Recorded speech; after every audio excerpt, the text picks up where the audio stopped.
warahmatullahi wabarakatuh. Berjumpa kembali di Mastering Grammar Bahasa Inggris. Kita melangkah ke pelajaran ketiga, masih di Longman. Longman Complete Course for the TOEFL Test. Pelajaran ketiga adalah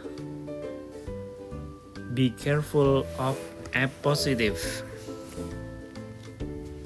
Masih dalam sentence with one clause. Apa itu appositive? Ini sangat sering sekali keluar pada soal-soal TOEFL, terutama TOEFL structure paper base. Nah, di sini appositive can cause confusion in structure question on the TOEFL test. Sering menjadi para pengambil tes ini bingung ya, ini tentang terkait appositive. Because appositive can be mistaken for the subject for a sentence. An appositive is a noun. Nah, ini yang penting ya. Appositive adalah noun atau kata benda that comes before or after another noun. Jadi bisa posisinya sebelum atau sesudah kata benda yang lain dan memiliki arti yang sama, has the same meaning. Ini yang penting.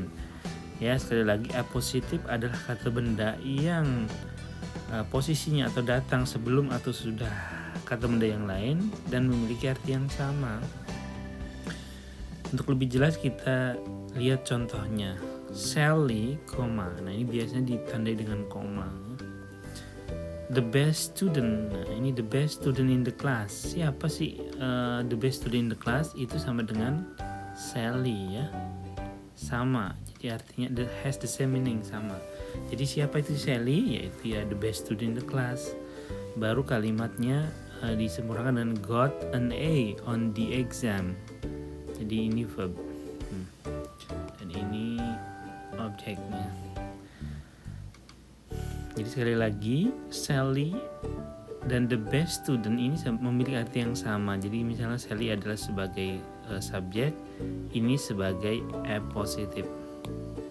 The best student in class itu appositive. Nah, subjek dan appositive ini biasanya menjadi satu kesatuan, kemudian verb. Jadi ini sudah memenuhi syarat untuk menjadi sebuah kalimat, yaitu satu subjek dan satu verb. Ya, ini sudah dipelajari pada pelajaran pertama ya. Jadi syarat kalimat memiliki satu subjek dan satu verb.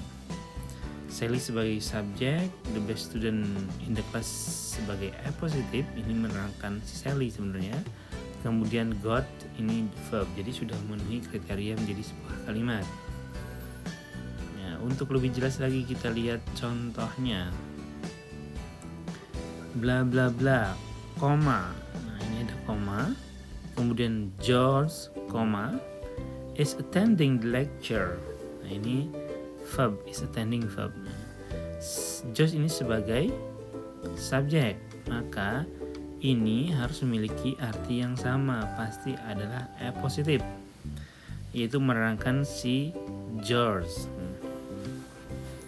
Kita lihat pilihannya. A, right now. Right now apakah sama dengan George? Tentu tidak. Kemudian happily apakah sama dengan George? Tidak memiliki arti yang sama, berarti salah.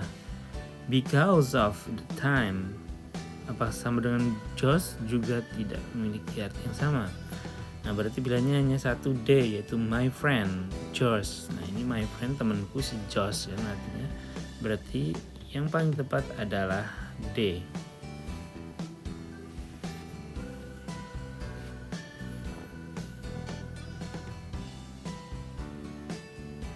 Kemudian contoh lagi, bla bla bla bla, koma. Nah, ini ada biasa adalah ciri adanya appositive itu ada koma. Kemudian Sarah ini sebagai subjek, really miss ini sebagai verb, her basketball shot. Jadi ini adalah objeknya.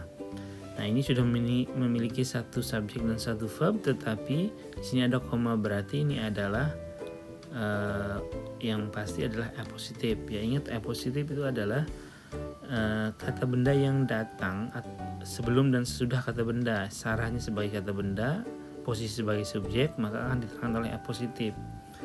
Nah, kita lihat pilihannya.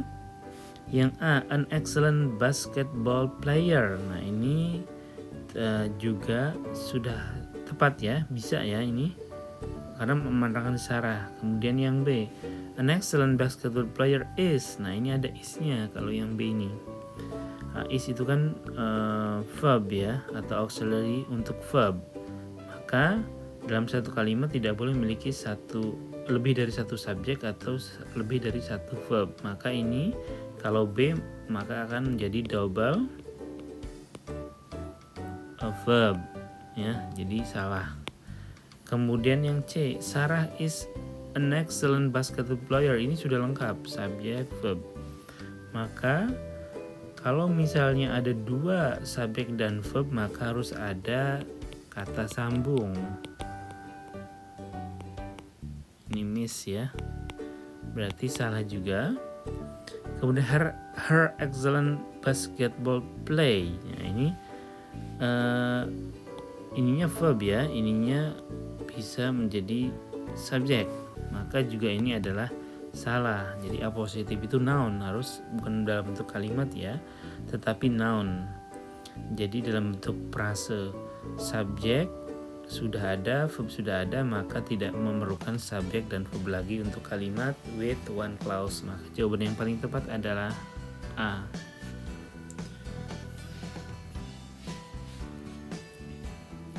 Nah, kita lihat contohnya sekarang dalam kalimat ya. Yang pertama, the son of the previous owner. Nah, ini kan frase ya, frase, noun frase atau frase kata benda yang pasti akan ini adalah apositif ya, karena ada koma, kemudian pasti akan menerangkan kata benda setelahnya. The new owner. Ya, ini the new owner itu subjek, is undertaking itu verb, dan some fairly itu sana adalah bisa merupakan keterangan atau objek. Maka sudah memenuhi syarat satu subjek, satu verb, dan ini adalah apositif. Maka jawabannya correct. Kita lihat nomor 2, last semester. Nah, ini last semester ini juga keterangan, kita lihat setelah koma, a friend graduated, koma lagi di sini ya. Nah, ini apakah last semester dan a friend itu sama artinya? Nah, ini salah ya. Jadi ini sudah tidak sama. Tidak sama. Kan syarat untuk apositif adalah memiliki arti yang sama, has the same meaning. Nah, ini last semester sama a friend ini tidak sama ya.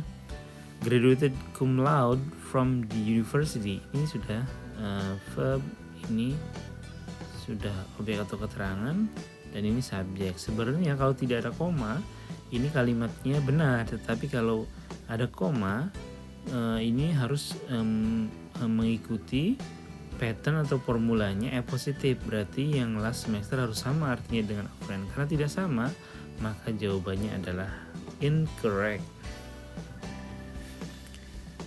Nah, kita lihat ke nomor 3, Valentine's Day, February 14 juga, ini koma juga. Nah, berarti ini adalah formulanya apositif. Kita lihat Valentine's Day sama Februari sama enggak? Nah, ini kan berarti yang sama ya.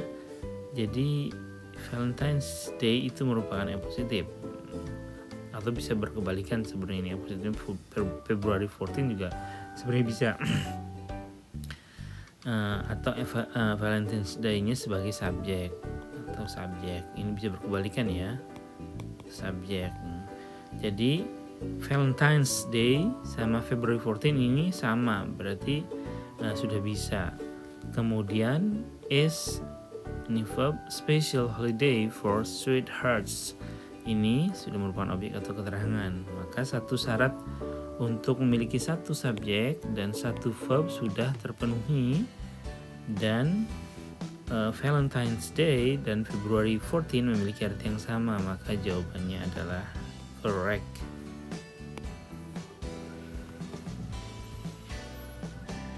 Oke, demikian untuk pelajaran ketiga A positif.